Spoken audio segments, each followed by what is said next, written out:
page 44 du cahier d'exercice. N'oubliez pas que le son de cette page, c'est le son Y, qui s'écrit avec 3 lettres. I, L, L, I, 2, L, Y, I, L, L. Ok, pour faire le son Y. Comme dans médaille. Lorsque l'on gagne, on la met autour du cou parce qu'on a gagné. Médaille. Ensuite, ici, vous avez, pour boire, toujours avec le son Y, la bouteille. Donc, médaille, bouteille.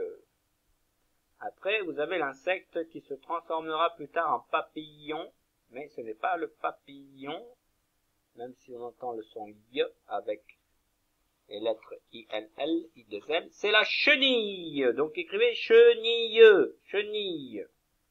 Donc, on recommence. Médaille, bouteille, chenille. Et là, ici, vous avez le petit tuyau qui sert à boire. On appelle ça la paille. La paille. Donc, on recommence. Médaille, bouteille, chenille, paille. Ensuite, exercice numéro 2. Écris une phrase pour décrire l'image. Donc, toujours les deux conditions que vous devez respecter pour décrire l'image. Première condition, eh bien que ça décrive l'image, que ça parle de l'image, du dessin. Deuxième condition, qu'il y ait le son Y, qui s'écrit I2L, dans un des mots qui composent cette phrase, dans un des mots de cette phrase. Donc ici, qu'est-ce qu'on peut écrire par exemple? Ludo surveille la grenouille. Ou alors, Ludo regarde la grenouille attraper une mouche. Ou Ludo regarde ou observe la grenouille qui mange la mouche.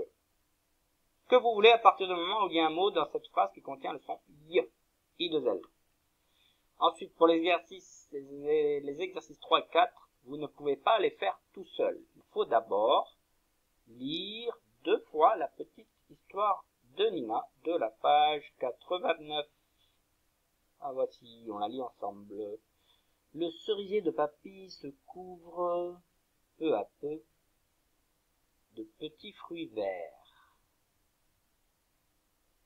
Il va être temps de construire un épouvantail, dit papy. Un épouvantail, demande Nina.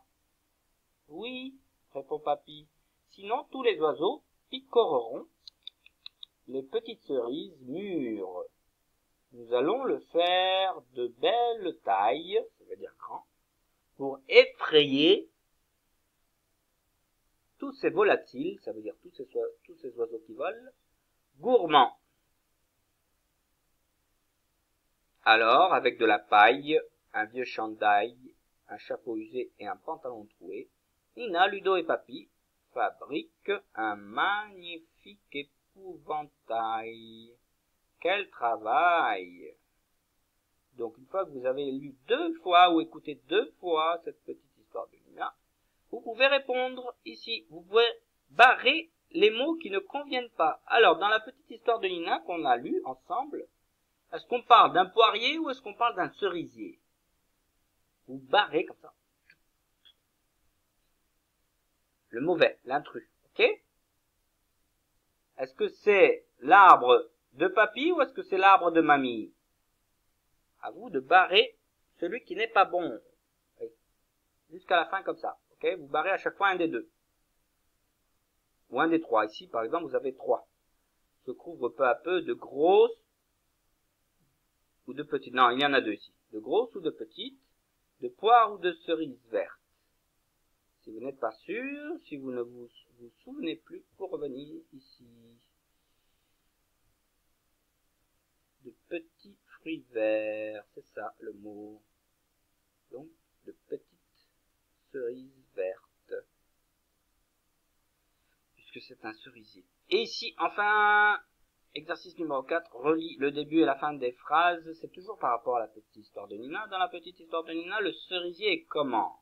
Est-ce qu'il est magnifique? Non, ce n'est pas le cerisier qui est magnifique, c'est l'épouvantail. Donc il faut relier à l'épouvantail.